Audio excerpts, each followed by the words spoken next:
ভিডিওটা ভালো লাগলে আমাদের চ্যানেলটা অবশ্যই সাবস্ক্রাইব করবে। পথের কাঁটা পায়ে লেগে ক্ষতবিক্ষত পা, স্বপ্ন বলল সফল হবি, কিছুটা এগিয়ে যা।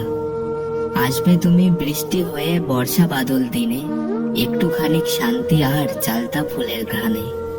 বিন্দু বিন্দু বৃষ্টির মতো মিশব নদীর জলে, নৌকা নিয়ে পৌঁছে যাব সাগর উপকূলে। চলতে গিয়ে হঠাৎ কোথাও আটকে যদি যাই, বলবো তখন ভীষণ তারা এখন সময় নাই। কার জন্য কাঁদো তুমি, কার জন্য এত মায়া, এই দুনিয়ায় আপন বলতে শুধুই নিজের ছায়া। উপরে উপরে সবাই ভালোবাসা দেখায়, ভেতরে ভেতরে সবাই নিজের স্বার্থের দিকেই তাকায়। হেসেই তাদের বুঝিয়ে দাও তুমি ততটা দুর্বল নও, তুমি হলে সেই ব্যক্তি যে আঘাতে শক্ত হও।